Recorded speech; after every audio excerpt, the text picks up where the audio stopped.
Hello, Wiley and Ivan. This is Grandma again. We're now going to read chapter 15. The days had folded into another. Do you know what that means? Yeah, they all kind of blended together. One day, a second day, the next and the next. Kind of like when you're waiting for Christmas. All the days kind of just blend together until it's finally there. Well, that was happening with Brian. I'm going to read just part of the chapter because that's all the room I'll have on this YouTube, and then I'll read part 2 of chapter 15 afterwards. The days had folded one into another and mixed, so that after 2 or 3 weeks he only knew time had passed in days because he made a mark for each day in stone near the door to his shelter. Real time he measured in events.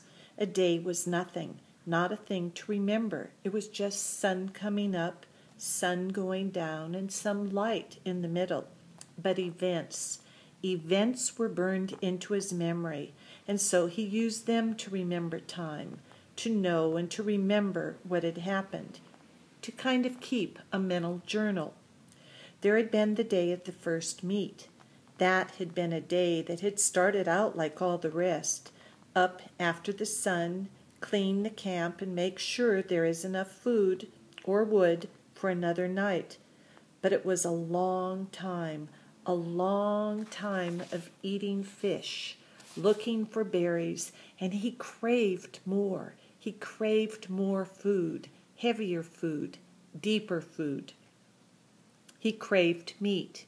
He thought in the night now of meat, thought of his mother's cooking a roast or dreamed of turkey, and one night he had awakened before he had to put the wood on the fire with his mouth making saliva and the taste of pork chops in his mouth.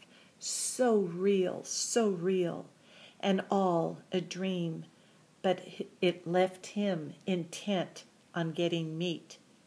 He had been working farther and farther out for wood, sometimes now going nearly a quarter of a mile away from the camp for wood, and he saw many small animals. Squirrels were everywhere, small red ones that chattered at him and seemed to swear and jumped from limb to limb. There were also rabbits, large gray ones, and a mix of reddish fur, smaller fast gray ones that he saw only at dawn. The larger ones sometimes sat until he was quite close. Then they bounded and jerked 2 or 3 steps before freezing again. He thought if he worked at it and practiced, he might hit one of the larger rabbits with an arrow or a spear, never the smaller ones or the squirrels. They were too small, too fast. And there were fool birds. These exasperated him to the point where they were close to driving him insane.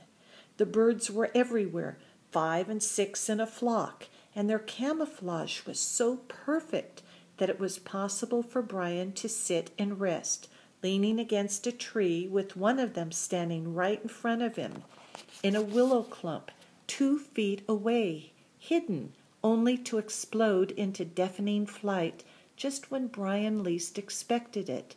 He just couldn't see them, couldn't figure out how to locate them before they flew, because they stood so perfectly still and they blended in so perfectly well.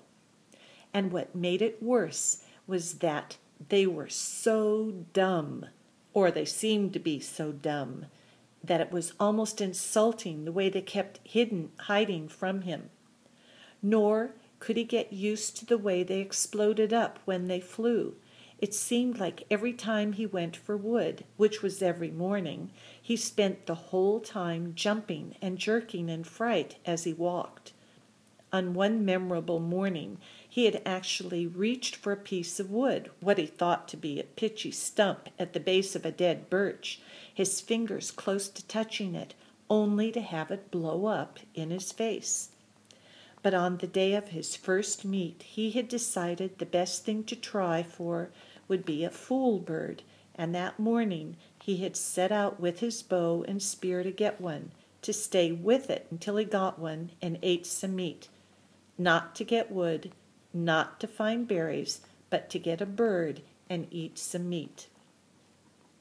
At first the hunt had not gone well.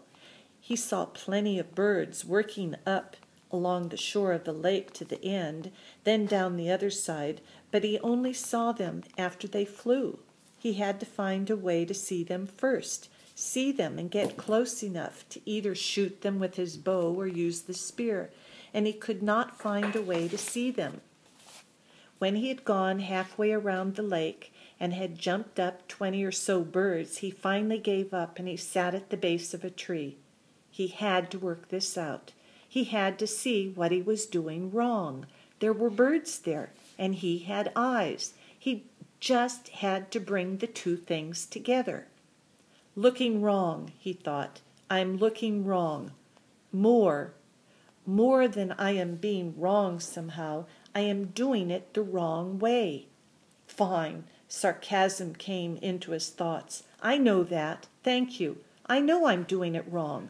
But what is right? The morning sun had cooked him until it seemed his brain was frying, sitting by the tree. But nothing came until he got up and started to walk again, and hadn't gone 2 steps when a bird got up. It had been there all the time while he was thinking about how to see them. Right next to him, right there. He almost screamed.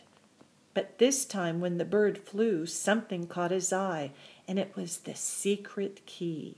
The bird got down toward the lake, then seeing it couldn't land in the water, turned and it flew back up the hill into the trees. When it turned, curving through the trees, the sun had caught it, and Brian for an instant saw it as a shape, sharp pointed in the front, back from the head in a streamlined bullet shape to the fat body. Kind of like a pear, he had thought, with a point on one end and a fat little body, a flying pear. And that is the end of part 1.